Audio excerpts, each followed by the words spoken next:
সাবিক, কি অবস্থা? কেমন আছো তুমি?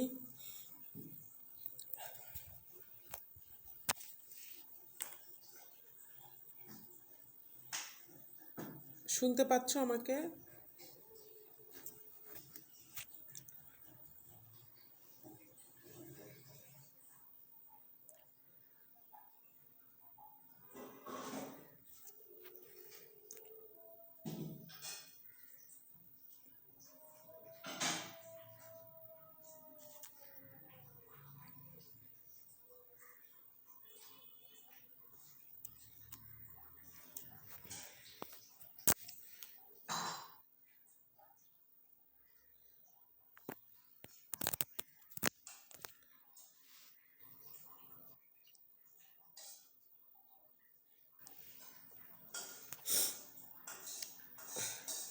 আচ্ছা, শুনতে পারলে বইলো তো, বুঝতে পারছি না যে শুনতে পাচ্ছ কিনা।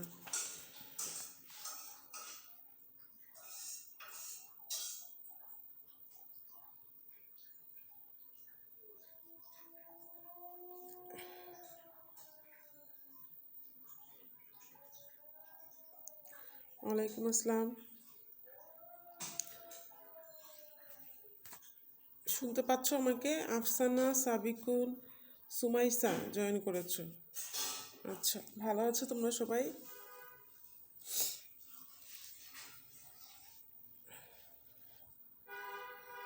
এই তো আমার না একটু ঠান্ডা লাগছে কালকে আবার। এই তো আছি আলহামদুলিল্লাহ, এমনিতে ভালোই। তো স্কুল তো এখন বন্ধ হয়ে গিয়েছে, আমরা সবাই জানি, কিছু করার নেই, আবার সে আগের মতো অনলাইনে। তো আমি তোমাদের যে প্ল্যান নিয়ে পড়াচ্ছিলাম, আসলে স্কুল বন্ধ হয়ে গেলে অনলাইনে সেটা সম্ভব হয় না। ঠিক আছে, অনলাইনে তো ওইভাবে অঙ্ক দেখাও যায় না, সরাসরি কানেক্ট করা যায় না। তাও আলহামদুলিল্লাহ যে আমরা অর্থ সময়ের মূল্যটা মোটামুটি ভালোভাবে শেষ করতে পেরেছিলাম। এটা একটা অনেক ইম্পর্টেন্ট চ্যাপ্টার তোমাদের জন্য আর কি, অর্থের সময়ের মূল্য।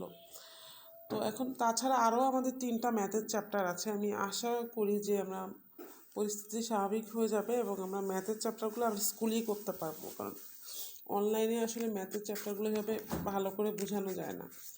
আচ্ছা, তো আমরা যখন একটা ফিনান্স শেষ করেছি এবং অনেক দিন ধরে ব্যাংকিং পড়ি না, এখন আজকে আমরা একটা ব্যাংকিংয়ের অধ্যায়ে যাব। ঠিক আছে, যেহেতু অর্থের সময় মূল্য আমাদের শেষ, একটা ফিনান্সের অংশ ছিল।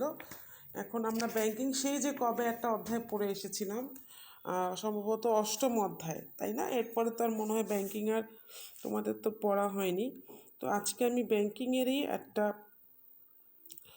অধ্যায় শুরু করব। সেটা হচ্ছে আমাদের 9ম অধ্যায়, ব্যাংকিং ব্যবসায়তার ধরন। আমরা কি 9ম অধ্যায় পড়েছিলাম? কেউ কি আমাকে বলতে পারবা? আমি তো অনেক অনেক ক্লাসে পড়াই, তো তারপর আমার মনে হচ্ছে তোমাদের মনে হয় পড়ানো হয় নাই। আর যদি 9ম অধ্যায় হয়ে থাকে তাহলে 10ম অধ্যায় আর কি শুরু করব। আচ্ছা, আমি একটু টেনেই চলে যাচ্ছি যে 9ম অধ্যায়ে চলে আসছি। তোমরা কি এই অধ্যায়টা পড়েছো? 9ম অধ্যায় সাবিকুন আছো আর কি সুমাইসা আছো, একটু করে জানাও তো, আমরা কি 9ম অধ্যায়টা পড়েছি আগে নাকি পড়া হয় নাই?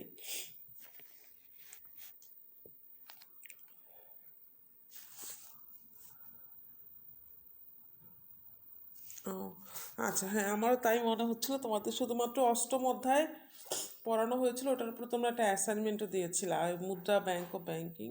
9ম অধ্যায়টা হয় নাই। তো আমরা যেহেতু একটা ফিনান্স পড়ে এসেছি, এখন একটা ব্যাংকিং পড়ি, দেন আবার হচ্ছে আমরা ফিনান্সের একটা অধ্যায়ে যাব। ঠিক আছে, তো আজকে আমরা শুরু করছি যে ব্যাংকিং ব্যবসা ও তার ধরন। ঠিক আছে, যে ব্যাংকিং ব্যবসাটা কীরকম, কীভাবে এটা পরিচালিত হয়, তারপরে কি উদ্দেশ্য নিয়ে এটা গড়ে উঠেছে, এটার মূল নীতি কী, বা সরকারি বা বেসরকারি ব্যাংক বা কোন ধরনের হয়, মোটামুটি একটা ব্যাংক সম্পর্কে আমরা মূল আইডিয়াটা পাবো হচ্ছে 9ম অধ্যায়।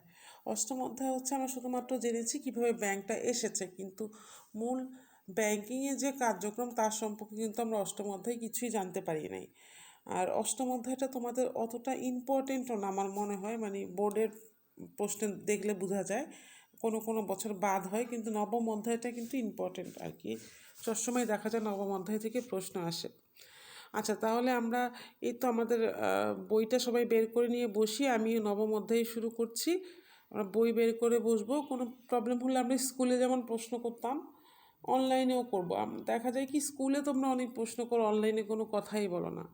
তো কথা না বললে তো আমি বুঝতে পারবো না যে তোমরা আসলে ব্যাপারটা বুঝেছো কি না।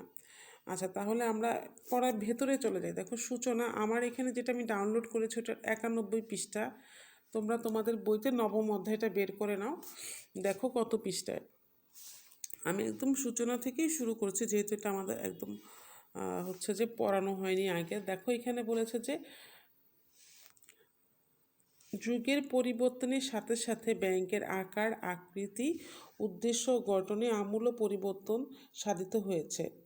যুগের সাথে সাথে সনাতন, আধুনিক এবং বর্তমানে ইলেকট্রনিক ব্যাংকিং এই ব্যবসায় আধুনিকতার ছোঁয়া এনে দিয়েছে।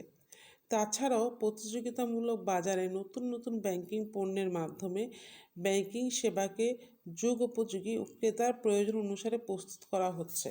দেখো এটা সূচনা। এখানে আসলে সূচনাতে কি বলা হয়েছে, যত আমাদের যুগ বা সময় পরিবর্তন হয়েছে তত ব্যাংকের আকার, আকৃতি, উদ্দেশ্য এবং গঠন সবই অনেক পরিবর্তন হয়েছে। আমূল মানে হচ্ছে অনেক পরিবর্তন হয়েছে।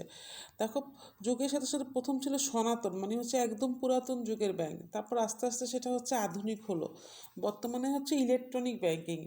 এখন এই জিনিসটা দেখো, যখন আমি আমার বাবাকে দেখেছি যখন ব্যাংকে চাকরি করতো, তখন বড় বড় এক একটা অনেক বড় বড় লেজার খাতা, মানে বড় বড় হিসাবের খাতা একদম পিওন মাথায় করে নিয়ে আসতো। সেই হিসাবের খাতার মধ্যে আমার আব্বুদেরকে দেখতাম যে টাকা ডেবিট করছে বা ক্রেডিট করছে, বড় বড় পৃষ্ঠা, ঠিক আছে, লেনদেন, প্রতিটা লেনদেনের ডেবিট ক্রেডিট হিসাবে প্রতিদিন হাতে হিসাব করতো।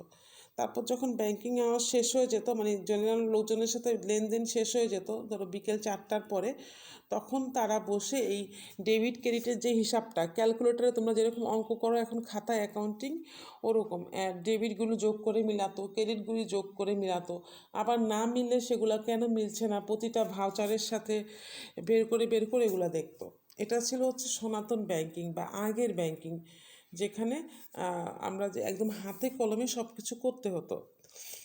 এখন আসি যে যখন আবার আমি ব্যাংকে ইন্টার্নি করতে গেলাম, তখন যে দেখি যে ওই খাতাগুলো আর নাই। আমি কিন্তু ছোটোবেলায় ওই খাতাগুলো দেখেছি যে যেগুলোর মধ্যে আমার আব্বু অত বড় বড় খাতার মধ্যে হিসাব করছে। তো যখন আমি আমার পড়াশোনা শেষ ব্যাংকে ইন্টার্নিতে গেলাম, তখন যে দেখি বড় বড় খাতাগুলো আর নাই।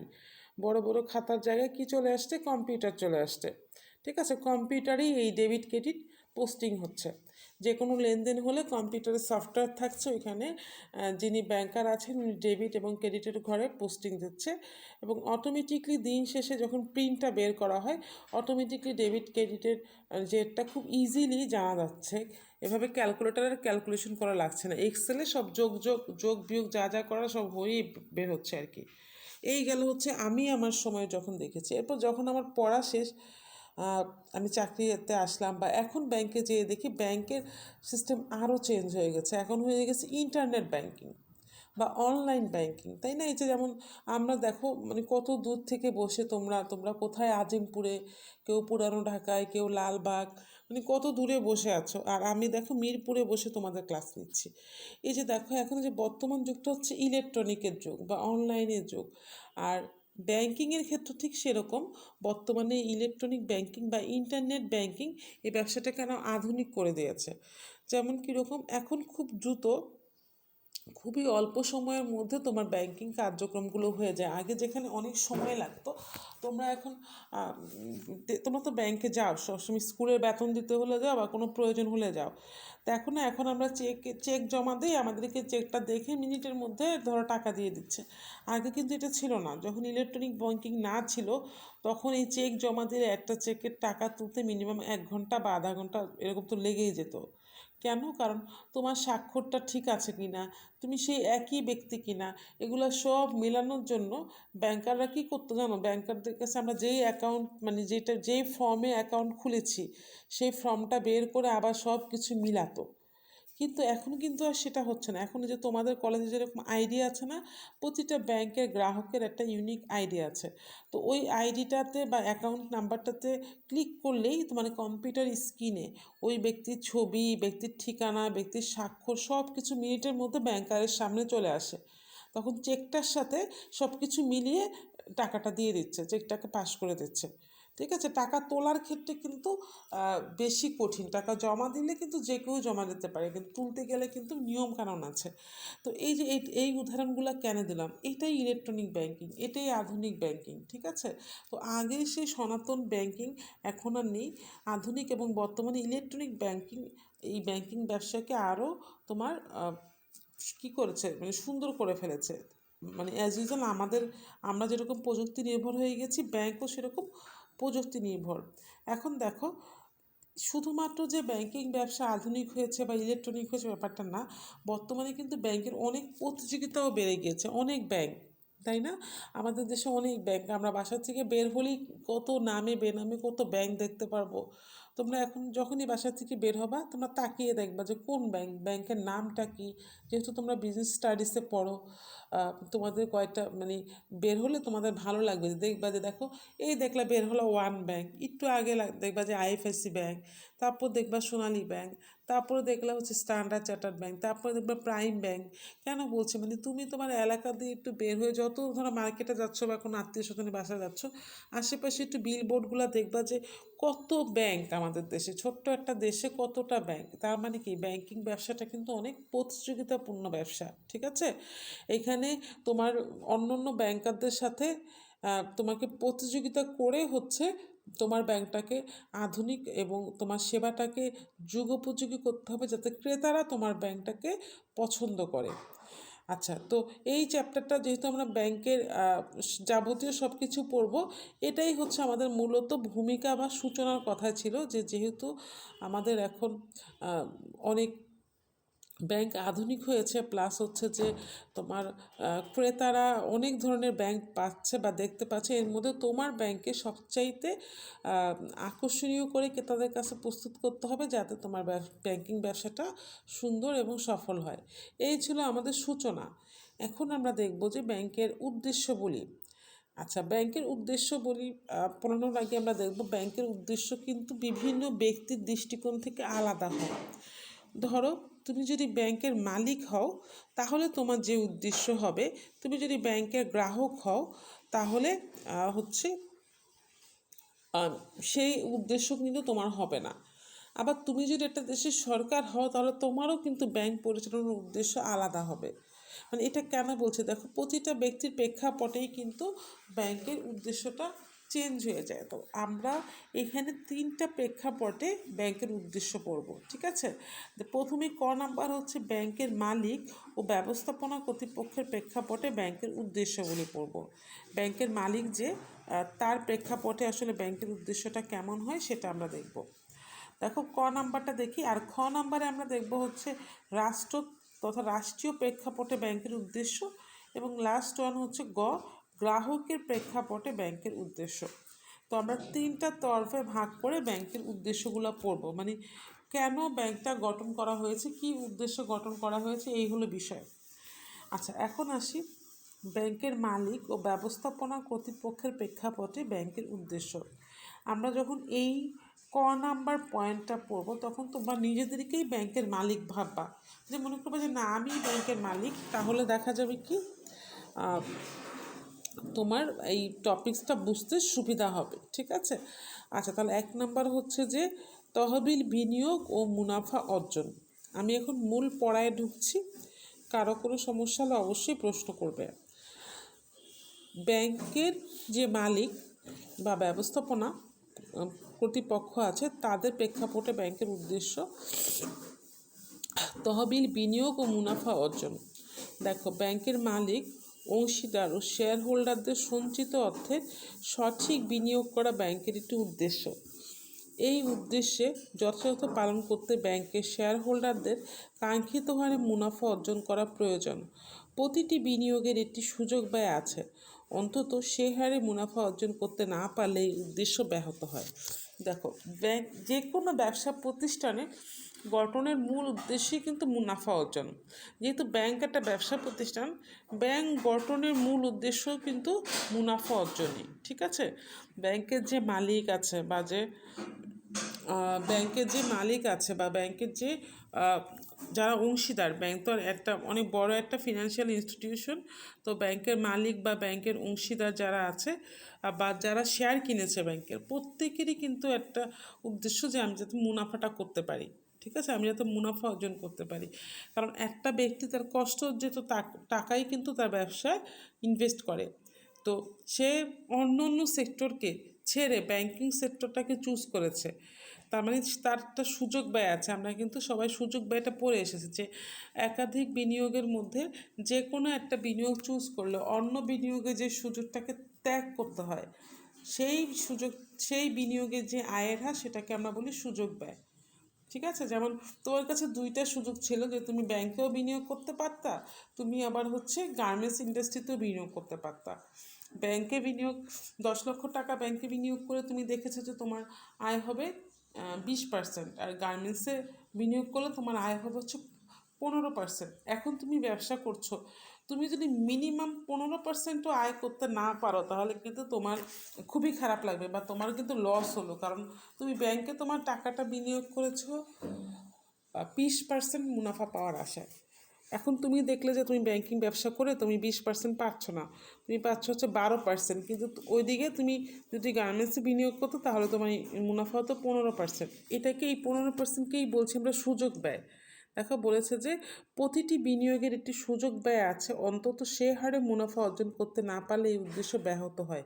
সুযোগ ব্যয় আছে, তুমি তো গার্মেন্টসের সুযোগটা নিতে পারতে, সেই সুযোগটা না নিয়ে তুমি হচ্ছে ব্যাংকে চুজ করেছো, তাহলে গার্মেন্টস থেকে তুমি যে আয়টা করতা সেটাই হচ্ছে তোমার কি সুযোগ ব্যয়। তাহলে মিনিমাম তোমাকে ব্যাংক থেকে 15% না আয় করলে তোমার এই সুযোগ ব্যয়টা, সুযোগ ব্যয় থেকেই তোমার মুনাফাটা কী হবে, কমে যাবে। তখন তোমার এই এতগুলা বিনিয়োগের টাকাটাই নষ্ট হবে। তাহলে এটার মূল কথা কি, তহবিলের বিনিয়োগ এবং মুনাফা অর্জন করতে হবে অন্তত কোন হারে, সুযোগ ব্যয় মতো আমাদের অন্তত মুনাফাটা করতে হবে। এর নিচে করলেই হচ্ছে আমাদের লস হয়ে যাবে। ঠিক আছে, আর সুযোগ ব্যয় কি, সুযোগ ব্যয় আমাদের 3য় অধ্যায় আছে, আমি ওখানে আমরা সবাই ডিটেলস পড়ে এসেছি। তারপরও বললাম যে বিনিয়োগের দুইটা সুযোগ থাকে, আমি তো দুইটা গ্রহণ করতে পারবো না, প্রতিটা মানুষেরই সামর্থ্য লিমিটেড, সে একটা সুযোগই গ্রহণ করতে পারবে। তো আমার কাছে 10 লক্ষ টাকা ছিল, হয় আমি গার্মেন্টসে বিনিয়োগ করতে পারতাম, তা না হলে আমি ব্যাংকে বিনিয়োগ করতে পারতাম। তো আমি ব্যাংক চুজ করেছি, ব্যাংক চুজ করলাম। এখন আমি ব্যাংকে ব্যবসা করে দেখলাম যে আমার লাভ হয়েছে 10%। অন্যদিকে আমি যেয়ে দেখলাম যে আমার গার্মেন্টস ইন্ডাস্ট্রি, যেটাতে আমি বিনিয়োগ করতে পারি নাই আমার মূলধন সংকটের কারণে, সেটাতে লাভ হয়েছে 15%। তাহলে ওই 15%ই হচ্ছে আমার সুযোগ ব্যয়। কেন আমার সুযোগ ব্যয়? কারণ ওই সুযোগটা আমি নিতে পারতাম, কিন্তু আমি নিই নাই। তাহলে মিনিমাম আমাকে 15%-এর উপরে না আয় করতে পারলে আমার বিনিয়োগের উদ্দেশ্য ব্যাহত হবে। ঠিক আছে, তাহলে এইটাই হচ্ছে মূল কথা। এখন দেখো, 2 নম্বর পয়েন্ট হচ্ছে সুনাম অর্জন। সুনাম, বলতে পারো আমি সুনাম অর্জন করে কি হবে, ব্যবসা করলে তো মানে প্রফিট হলেই হয় বা মুনাফা হলেই হয়, ব্যাপারটা কিন্তু সেটা না। একটা ব্যক্তি কিন্তু একদিনের জন্য ব্যবসা করে না, একটা ব্যাংকিং প্রতিষ্ঠান একদিনের জন্য গড়ে তোলা হয়নি। আমরা জানি ব্যাংক একটা কোম্পানি যেটার আজীবন অস্তিত্ব সম্পূর্ণ। ঠিক আছে, একটা আজীবন অস্তিত্ব সম্পূর্ণ একটা ব্যবসা প্রতিষ্ঠান। তো যেটার অস্তিত্ব আজীবন, মানে আজীবন, তো সেটাকে কিন্তু সুনাম না ছাড়া সে দীর্ঘমেয়াদীতে লং রান এটাকে পরিচালনা করতে পারবে না। ধরো তুমি একটা ব্যাংক দিলা, তোমার ব্যাংকের সার্ভিস অনেক ভালো প্রফিট করছো, তুমি মানুষকে ভালো সার্ভিস দিচ্ছ না, মানুষের সাথে খারাপ ব্যবহার করছো, মানুষকে তুমি মানে যেই ধরনের সার্ভিস চাচ্ছ সময় মতো দিতে পারছো না, তাহলে কিন্তু তোমার বাজারে সুনাম থাকবে না। আর বাজারে সুনাম না থাকলে, তোমার যেহেতু প্রতিযোগিতামূলক বাজার, এই প্রতিযোগিতামূলক বাজারে তোমার ব্যাংকে কেউ আসবে না। ঠিক আছে, তোমার ব্যাংকে কেউ আসবে না। এই জন্য তোমার ব্যাংকে কিন্তু দীর্ঘমেয়াদীতে প্রথম বছর তোমার ব্যাংকে মুনাফা হলেও পরবর্তী বছরগুলো থেকে তোমার ব্যাংকে লস হতে শুরু করবে। তার মানে তুমি যদি সুনাম অর্জন করতে পারো, তাহলে দীর্ঘমেয়াদীতে তোমার ব্যাংক বা তোমার যে কোনো ব্যবসা প্রতিষ্ঠান সেটা প্রফিট করতে পারবে। ঠিক আছে, যেমন ধরো, যদি উদাহরণস্বরূপ আমরা বলি যে সোনালী ব্যাংক আমাদের সরকারি ব্যাংক, আমাদের দেশের প্রথম বাণিজ্যিক ব্যাংক, দেশের সবচাইতে বড় বাণিজ্যিক ব্যাংক, কিন্তু চলে কিসে জানো, লসে চলে, প্রফিট নাই সোনালী ব্যাংকের। এটার কারণ কি জানো, সোনালী ব্যাংক সুনাম অর্জন করতে পারে নাই। মানে আমরা যদি সোনালী ব্যাংকে যাই, আমরা বুয়েট শাখার সাথে তুলনা করলে হবে না, আমাদের বুয়েট শাখাটা সোনালী ব্যাংকের অনেক ভালো, কিন্তু অন্য অন্য শাখায় গেলে দেখা যায় যে তাদের ব্যবহার কি, তাদের মানে সার্ভিস কত খারাপ। এই কারণে দেখো এত বড় একটা ব্যাংক শুধু সরকারি প্রয়োজনেই কিন্তু মানুষ যাতায়াত করে, অন্য কোনো প্রয়োজনে কিন্তু মানুষ মানে সোনালী ব্যাংকে ওরকম যায় না। এটা আমি কেন বললাম, যদি এভাবে আমার বলা ঠিক না, একটা না ব্যাংকের নাম ধরে, কিন্তু এটাই বাস্তবতা। তো এই যে সোনালী ব্যাংক, এরা সুনাম অর্জন করতে পারে নাই, এই কারণে না আমরা খুব প্রয়োজন ছাড়া, যেমন তোমাকে বলেছে তোমাদের স্কুলের বেতনটা সোনালী ব্যাংকেই দিতে হবে, বা আমাকে বলেছে আমার স্যালারিটা সোনালী ব্যাংক থেকেই তুলতে হবে, মানে যারা একদম বাধ্য তারাই কিন্তু সোনালী ব্যাংকে যাচ্ছে। বাকি লোকজনরা কিন্তু এই এই ধরনের মানে যারা সুনাম নাই, যাদের সার্ভিস খারাপ, তারা কিন্তু তোমার ব্যাংক চুজ করবে না। তো তুমি যখনই ব্যাংকের মালিক হবা, তখন তোমার ব্যাংকের মুনাফা অর্জনের পাশাপাশি চেষ্টা করতে হবে তোমার প্রতিষ্ঠানে যাতে সুনাম হয়, তাহলে তোমার প্রতিষ্ঠানটা দীর্ঘমেয়াদিতে মুনাফা করতে পারবে। ঠিক আছে, তা না হলে কিন্তু তুমি দীর্ঘমেয়াদিতে তোমার প্রতিষ্ঠানটা মুনাফা করতে পারবে না। আচ্ছা, এই গেল হচ্ছে আমাদের দুইটা পয়েন্ট, যেটা আমরা নিজের উদ্দেশ্য করছি। এর পরের পয়েন্ট হচ্ছে আমাদের উন্নয়নে অংশগ্রহণ। দেখো, প্রতিটা ব্যক্তি কিন্তু যখন ব্যবসা করে তখন কিন্তু নিজের পাশাপাশি কিন্তু দেশের এবং সমাজের উন্নয়নও করে। এটা কিন্তু আমরা বুঝতে পারি না, মানে আমাদের প্রতিটা সার্ভিসেই কিন্তু দেশ এবং সমাজ জড়িত। ঠিক আছে, যেমন ধরো তোমার বাবা যদি একটা বড় ধরনের মুদির দোকান দেয়, সেখানে যদি 5টা লোক কাজ করে, তাহলে কিন্তু তোমার বাবার যেরকম পরিবারের অর্থের আগমন হচ্ছে, তেমনি তার মাধ্যমে আরও 5টা লোকেরও তোমার তাদের পারিবারিক খরচগুলো মেটাতে পারছে, তারা জীবিকা নির্বাহ করতে করতে পারছে তোমার বাবার প্রতিষ্ঠানে কাজ করে। দেখো, এতে করেই কিন্তু কী হচ্ছে, দেশের এবং সমাজেরও আয় হচ্ছে। তাহলে একটা একটা আমরা ছোট ব্যবসা প্রতিষ্ঠান দিয়ে দেখলাম যে এই ব্যবসা প্রতিষ্ঠানেরও সমাজে একটা অবদান আছে। তাহলে বুঝতেই পারছো, একটা ব্যাংক যেহেতু অনেক আর্থিক ক্ষমতা সম্পন্ন প্রতিষ্ঠান, তো ব্যাংকেও তোমার হচ্ছে দেশের উন্নয়নে অনেকভাবে অংশগ্রহণ করে থাকে। তাহলে আমরা দেখি যে আমাদের বইতে কীভাবে বলেছে, ব্যাংক বিভিন্ন খাতে অর্থ বিনিয়োগ করে দেশের উৎপাদন এবং জাতীয় আয় বৃদ্ধিতে সচেষ্ট থাকে। এতে মালিকপক্ষের বিনিয়োগ সার্থক হয়। গ্রাহককে বিভিন্ন রকম সেবা দান করা ব্যাংকের একটি উদ্দেশ্য। ঠিক আছে, একটা ব্যাংক যখন বিভিন্ন ধরনের উন্নয়ন কাজে অংশগ্রহণ করে, সরকার যখন বড় বড় প্রকল্প হাতে নেয়, তখন যদি অর্থের ঘাটতি পড়ে, তখন কিন্তু ব্যাংকগুলো সরকারকে অর্থ দিয়ে সাহায্য করে। এছাড়াও তোমার বিভিন্ন ধরনের সামাজিক কর্মকাণ্ডেও কিন্তু ব্যাংক অংশগ্রহণ করে। আর তাছাড়াও যে কর্মসংস্থানের কথা তো বললামই, ব্যাংকে একটা বিপুল সংখ্যক লোক ব্যাংকে কর্মরত থাকে। এই কারণে কিন্তু একটা কর্মসংস্থানের ব্যবস্থাও কিন্তু ব্যাংকের মাধ্যমে হয়ে থাকে, এবং এতে করে দেশে কিন্তু সার্বিক উন্নয়ন হচ্ছে। মোট কথা, ধরো ব্যাংক ব্যবসা করছে, মুনাফা করছে, মুনাফার উপরে আবার সরকারকে ট্যাক্স দিচ্ছে, তাহলে ওই ট্যাক্সের সরকারের রাজস্ব আয় বা জাতীয় আয়ও কি বাড়ছে। মানে একটার সাথে কিন্তু একটা রিলেটেড, মানে একটা ব্যাংক কিন্তু ব্যবসা করে সম্পূর্ণ মুনাফা নিজে নিয়ে যায় না। ব্যবসা করলে সেই মুনাফার অংশ কিন্তু ট্যাক্স আকারে আবার সরকারকেও দিতে হয়। তো ওই সরকারের ওই ট্যাক্সের টাকাটাই কিন্তু আমাদের জাতীয় আয় বৃদ্ধিতে সাহায্য করছে। ঠিক আছে, তাহলে এই জন্যই বলছি যে উন্নয়নে অংশগ্রহণ। আচ্ছা, এখন আসতেছি আমরা সামাজিক অবদান। এই পয়েন্টগুলো খুব সোজা, প্রতিটাই খুব সোজা, তারপরও আমি আগেই বলেছি কোথাও সমস্যা হলে আমাকে বলবা কি মিস এটা একটু আরেকবার বলেন। এখন আমরা আসতেছি লাস্ট ওয়ান, যে সামাজিক অবদান। দেখো, বলেছে যে বিভিন্ন রকম সামাজিক কর্মকাণ্ডের মাধ্যমে এবং অর্জিত মুনাফার একটি অংশ সামাজিক উন্নয়নে ও সমাজ গঠনমূলক কাজে ব্যয় করা তাদের একটি উদ্দেশ্য। একটা ব্যাংক অনেক বড় একটা আর্থিক প্রতিষ্ঠান, তার ফিনান্সিয়াল ক্যাপাসিটি অনেক বেশি। তো ব্যাংকগুলো কিন্তু বিভিন্ন সামাজিক কর্মকাণ্ডে অংশগ্রহণ করে। যেমন ধরো, যখন বন্যা হয় বা যখন দেশে দুর্যোগ দেখা যায় বা করোনার মতো মহামারীর সিচুয়েশন হয়, তখন কিন্তু ব্যাংকগুলো আর্থিকভাবে সহায়তা করে। অনেক সময় ব্যাংক সুদের হার কমিয়ে দেয়, অনেক সময় সরাসরি মানুষকে অর্থ প্রদানের মাধ্যমে বা প্রধানমন্ত্রীর ত্রাণ তহবিলে সাহায্য করে।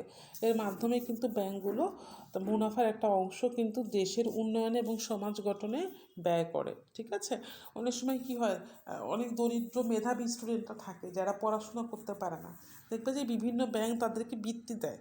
যেমন ডাচ বাংলা ব্যাংক, দেখবা যে যারা দরিদ্র মেধাবী আছে তাদেরকে প্রতি বছরই কী করে বৃত্তি প্রদান করে থাকে।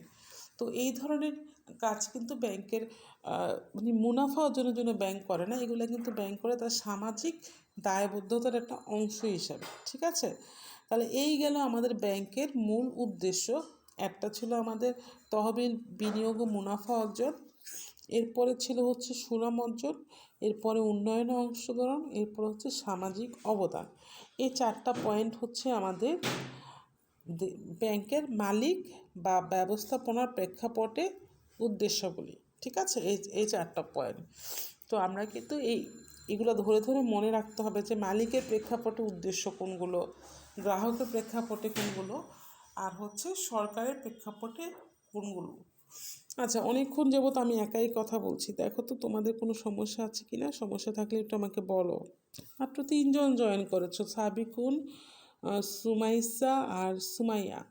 এটাই হয়, এটাই হচ্ছে অনলাইন ক্লাসের মানে সবচাইতে বিরক্তকর একটা বিষয়, যেখানে মেয়েরা জয়েনই করতে চায় না, অথচ পরীক্ষা কিন্তু ঠিকই হবে।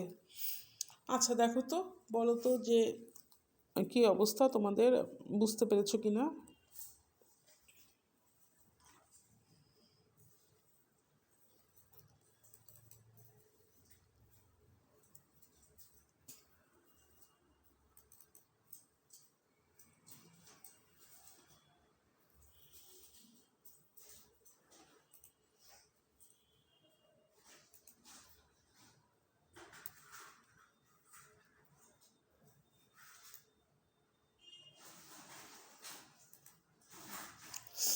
আচ্ছা, কেউ কিছু বলছো না, তাহলে মনে হয় তোমরা এটা মানে বুঝতে পেরেছো।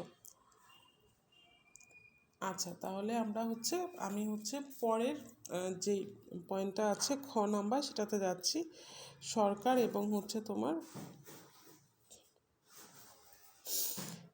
এবং রাষ্ট্রের প্রেক্ষাপটে ব্যাংকের উদ্দেশ্য বলি। ঠিক আছে, সরকার এবং রাষ্ট্রের প্রেক্ষাপটে ব্যাংকের উদ্দেশ্য বলিটা দিচ্ছি। দেখো, প্রথমে বলেছে নোট ও মুদ্রার প্রচলন। দেশের সরকার কেন ব্যাংক প্রতিষ্ঠা করে? প্রথম কথা হচ্ছে নোট ও মুদ্রার প্রচলন জিনিসটা। দেখো, আমাদের কিন্তু নোট মানে তৈরি করার বা প্রচলন করার অধিকার কিন্তু আছে আমাদের কেন্দ্রীয় ব্যাংকের। কেন্দ্রীয় ব্যাংক হচ্ছে আমাদের মুদ্রাগুলা ছাপায়। তো আমরা কিন্তু কেন্দ্রীয় ব্যাংক থেকে সরাসরি মুদ্রাগুলো আমরা নিয়ে আসতে পারি না বা টাকাগুলো নিয়ে আসতে পারি না। এগুলো আবার আমরা কীভাবে নিয়ে আসি? কেন্দ্রীয় ব্যাংকের মাধ্যমে এই মুদ্রাগুলা দেশের বিভিন্ন ব্যাংকে কি হয়, ছড়িয়ে যায় বা বিভিন্ন ব্যাংকে চলে যায়। যেমন কেন্দ্রীয় ব্যাংক থেকে টাকা সোনালী ব্যাংকে আসে, কেন্দ্রীয় ব্যাংক থেকে টাকা বিভিন্ন ব্যাংকে যায়। তো সরকার কিন্তু এই ব্যাংকের প্রচলনই করে এই উদ্দেশ্যে, যে প্রথম উদ্দেশ্য হচ্ছে নোট বা মুদ্রা ছাপাবে বা তোমার তৈরি করবে। এরপরে এই নোট বা মুদ্রাকে জনগণের হাতে পৌঁছে দেওয়ার জন্য কিন্তু মাধ্যম হচ্ছে ব্যাংক। ব্যাংকিং কিন্তু আমাদের দেশের সকল অর্থনৈতিক কর্মকাণ্ড নিয়ন্ত্রণ করে। আমরা নিজেরা অনেক সময় ব্যাংকে যাই না, মনে করি যে আমার ব্যাংক প্রয়োজন নাই, কিন্তু আমি না গেলেও, প্রত্যক্ষভাবে আমি ব্যাংকে না গেলেও পরোক্ষভাবে কিন্তু প্রত্যেকেই আমরা ব্যাংকের সাথে জড়িত। কারণ যত ব্যবসা বাণিজ্য, যত মুদ্রা, সব কিছুর কেন্দ্রস্থলে কিন্তু ব্যাংক। মানে দেখো, সরকারের ব্যাংক তৈরি করার উদ্দেশ্যই কি বলেছে যে নোট ও মুদ্রার প্রচলন করে কেন্দ্রীয় ব্যাংক। বাংলাদেশের কেন্দ্রীয় ব্যাংক হিসাবে একমাত্র বাংলাদেশ ব্যাংক টাকা প্রচলন করে। ব্যাংক চেক কখনো বিনিময়ের মাধ্যম হিসাবে এবং মুদ্রার বিকল্প হিসেবে কাজ করে সরকারের মুদ্রার প্রচলনের কাজটিকে সহজ করে দেয়। যে কথাটা বললাম যে সরকারের মুদ্রা প্রচলনের কাজ তথা কঠিন ব্যাপার, ব্যাংকগুলো না থাকলে এই মুদ্রার প্রচলন করা হচ্ছে যে জনে জনে দিয়ে সরকারের পক্ষে সম্ভব হতো না। তো একই তো কেন্দ্রীয় ব্যাংক, আমাদের দেশের কেন্দ্রীয় ব্যাংকের নাম হচ্ছে বাংলাদেশ ব্যাংক। এরই একমাত্র অধিকার আছে যে নোট ছাপানোর বা মুদ্রা ছাপানোর। এই কেন্দ্রীয় ব্যাংকের মাধ্যমেই অন্যান্য ব্যাংকের মুদ্রাগুলো আমাদের জনগণের কাছে প্রচলন করে। তারপরে এসে একটা কথা বলেছে যে ব্যাংক চেক। আমরা অনেক সময় হয় না, টাকা জিনিসটা কিন্তু আমি চেকের উদাহরণ দিলাম, যে চেকের মাধ্যমে আমরা টাকা তুলি। টাকা বা মুদ্রার বিকল্পও কিন্তু ব্যাংক চেক। তুমি কোনো ব্যক্তি তোমার কাছে 10,000 টাকা পায়, এখন তুমি 10,000 টাকা নগদে না দিয়ে তাকে কিন্তু একটা চেক দিতে পারো। তার মানে এটা কি? এটা একটা মুদ্রার বিকল্প হিসেবে কাজ করছে। মুদ্রার বিকল্প, এবং অবশ্যই এটা কি একটা বিনিময়ের মাধ্যম হিসেবে কাজ করছে। বা আমরা অনেক সময় কোনো প্রতিষ্ঠান বলে যে আমাদেরকে নগদ না দিয়ে পে অর্ডার দেন। ঠিক আছে, পে অর্ডার। তো পে অর্ডার ওরকম ওরকম এক ধরনের ডকুমেন্ট, এই চেকের মতোই একটা ডকুমেন্ট যেটা মুদ্রার বিকল্প হিসেবে কাজ করে। তাহলে পে অর্ডার বলো, চেক বলো, ব্যাংক ড্রাফট বলো, এলসি বলো, এই সব কিছুই কিন্তু মুদ্রার বিকল্প হিসেবে একটা বিনিময়ের মাধ্যম হিসেবে কাজ করছে। আর এই সবগুলোই কিন্তু প্রচলন করে কি ব্যাংক। কেন্দ্রীয় ব্যাংক হচ্ছে মুদ্রার প্রচলন করে, আর অন্য অন্য ব্যাংক হচ্ছে চেক, তারপর যেটা বললাম আমি pay order, bank draft, LC, এগুলো প্রচলনের মাধ্যমে তোমার দেশের মুদ্রার যে বিনিময়টা বা মুদ্রার যে প্রচলনটা সেটাকে সহজ করে দেয়। ঠিক আছে, এরপরে দেখো যে আমরা যে পয়েন্টটা পড়বো সেটা হচ্ছে যে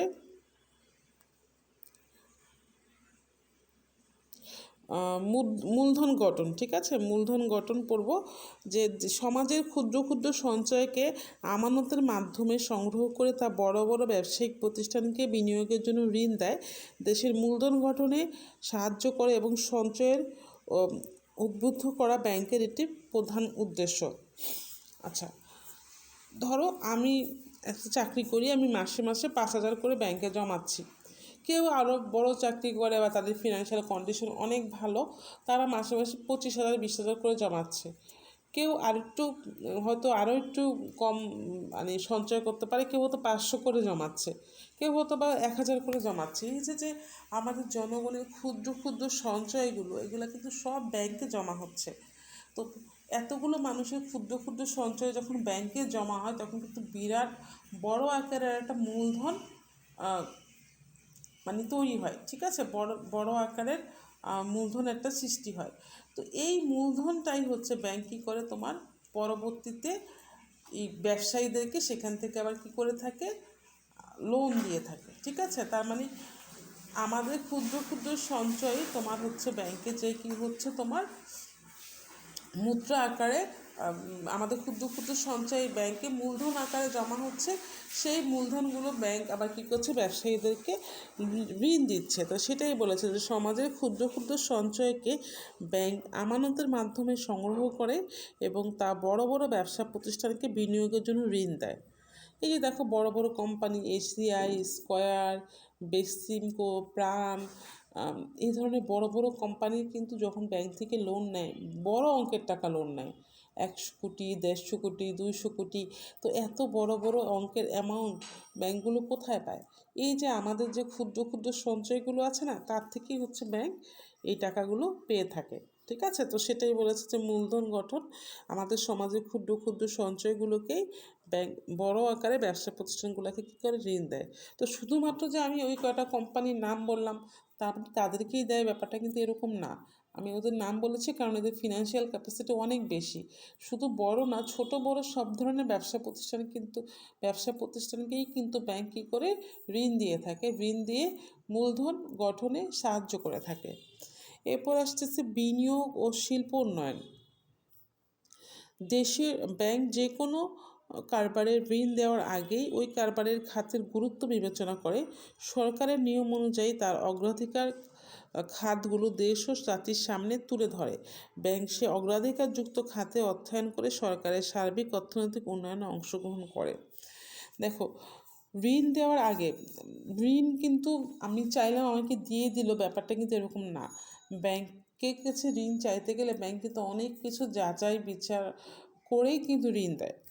সরকার কিন্তু ব্যাংকগুলোকে বিভিন্ন নির্দেশনা দিয়ে দেয় যে তুমি কোন সেক্টরে বা কোন খাতে কী পরিমাণ ঋণ দিবা। বিভিন্ন সেক্টর হতে পারে, যেমন ধরো আমাদের উৎপাদন খাত হতে পারে আমাদের ক্ষুদ্র কুটির শিল্প, হতে পারে আমাদের গার্মেন্টস শিল্প, হতে পারে আমাদের ওষুধ কারখানাগুলো, সিমেন্ট শিল্প হতে পারে, বা তোমার আমার মতো সাধারণ ব্যক্তিও হতে পারে। মানে প্রতিটা প্রতিষ্ঠানে কিন্তু ঋণের প্রয়োজন আছে। সরকার কি করে, খাতগুলো মানে সেক্টরগুলোকে চিহ্নিত করে দেয় যে এই খাতে তুমি ঋণ বেশি দিবা বা এই খাতে তুমি কম সুদে ঋণ দিবা। কেন? সরকারের উদ্দেশ্য হচ্ছে দেশের সার্বিক অর্থনৈতিক উন্নয়ন। সরকার যখন দেখে যে যেই সেক্টরটা পিছিয়ে পড়েছে বা যেই সেক্টরে মানে অ্যাকচুয়ালি ঋণের বেশি দরকার বা দেশের অর্থনৈতিক উন্নয়নে যেই সেক্টরটা সবচাইতে বেশি ভূমিকা রাখছে, সরকার কিন্তু সেই সেক্টরটাকে ঋণ দেওয়ার জন্য ব্যাংকগুলোকে নির্দেশ দিয়ে দেয়। যেমন ধরো আমি যদি উদাহরণ দিই, আমাদের গার্মেন্টস সেক্টর, আমাদের রপ্তানি আয়ের প্রধান আয়টাই আসে হচ্ছে গার্মেন্টস শিল্প থেকে বা গার্মেন্টসের যে আমাদের পোশাক আছে তার থেকে। তো করোনাকালীন সময় কী হলো, এখনও করোনাকালীন সময়, কিন্তু যখন 2020-এ প্রথম করোনা আসলো তখন হলো কি দেখো, আমাদের গার্মেন্টসের অর্ডারগুলো একে একে বাতিল হতে হতে থাকলো এবং আমাদের অনেকগুলো গার্মেন্টস প্রতিষ্ঠান বন্ধ হয়ে গেল, ওদের ফিনান্সিয়াল ক্যাপাসিটি একদম কমে গেল। যেহেতু সম্পূর্ণ রপ্তানি নির্ভর ব্যবসা, মানে অনেক গার্মেন্টসই কিন্তু একদম ধ্বংস হয়ে গিয়েছে, কেউ কর্মীদের বেতন দিতে পারছিল না।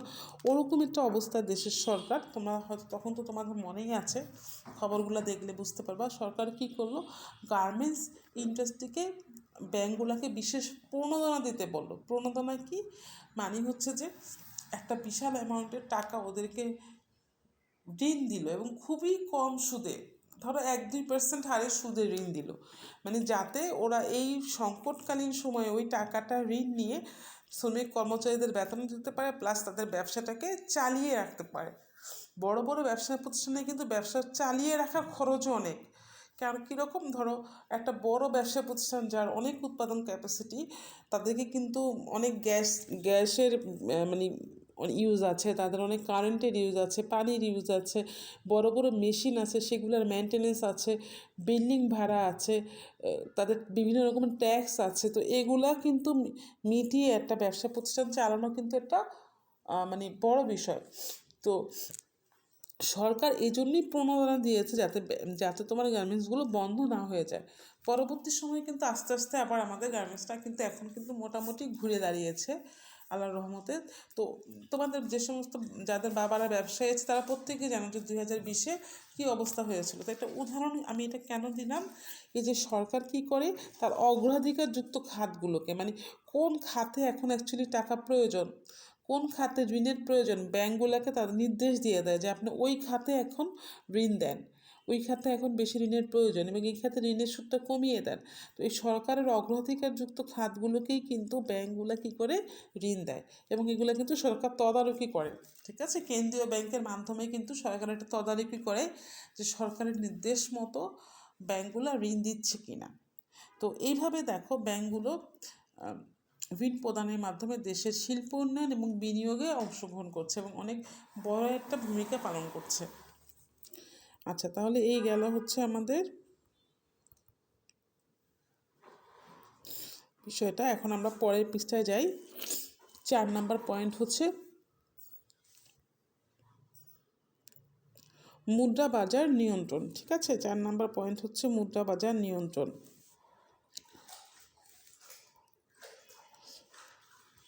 আচ্ছা, মুদ্রা বাজার বলতে কি বোঝায়? মুদ্রা বাজার বলতে বোঝায় অবশ্যই একটা আর্থিক বাজার, যেখানে তোমার স্বল্প মেয়াদিতে তোমার যে লেনদেনগুলো হয় সেগুলো সবই মুদ্রা বাজারের অন্তর্গত। মানে তোমার ফিনান্সে আর্থিক বাজারকে 2 ভাগে ভাগ করা হয়েছে, একটা হচ্ছে অর্থ বাজার আর একটা হচ্ছে মুদ্রা বাজার। ঠিক আছে, তো মুদ্রা বাজার কি, যেখানে তোমার স্বল্প মেয়াদে তোমার যেই লেনদেনগুলো হয় বা স্বল্প মেয়াদে যে আর্থিক বাজারটা, সেটাকে আমরা বলছি মুদ্রা বাজার, যার সময়কাল হচ্ছে 1 দিন থেকে শুরু করে 1 বছর পর্যন্ত। তো এই মুদ্রা বাজার যে আছে, এই মুদ্রা বাজারের নিয়ন্ত্রণের কাজটা কিন্তু করে হচ্ছে আমাদের কেন্দ্রীয় ব্যাংক। তো কেন্দ্রীয় ব্যাংকের পক্ষে তো একাই মুদ্রা বাজারটা নিয়ন্ত্রণ করা সম্ভব না। কেন্দ্রীয় ব্যাংককে সাহায্য করে কে? আমাদের দেশে অন্যান্য যে বাণিজ্যিক ব্যাংকগুলো আছে সেই ব্যাংকগুলো কেন্দ্রীয় ব্যাংকে মুদ্রা বাজার নিয়ন্ত্রণে সাহায্য করে। এখন আসে মুদ্রা বাজারের মধ্যে আসলে কী কী পড়ছে। মুদ্রা বাজারের মধ্যে পড়ছে হচ্ছে দেশের দ্রব্যমূল্য, দেশের মুদ্রাস্ফীতি। ঠিক আছে, এইগুলোই কিন্তু সব মুদ্রা বাজারের অন্তর্গত।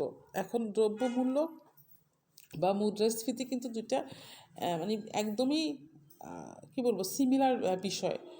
মুদ্রাস্ফীতি কী বলতো, যখন আমরা একই মানে অনেক বেশি পরিমাণ টাকা দিয়ে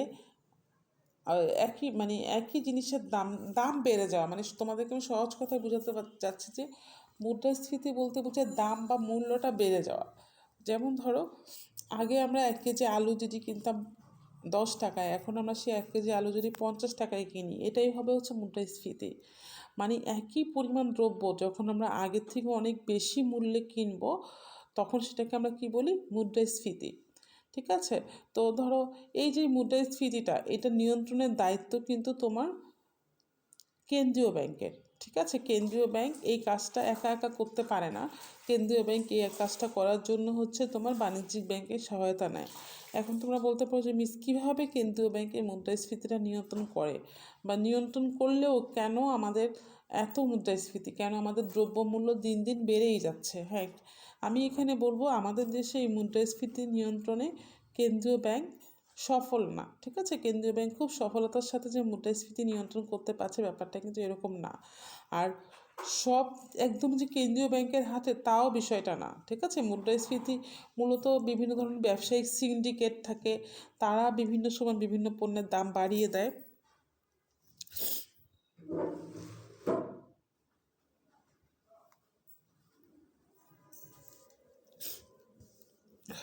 সময় শেষ হয়ে গেছে।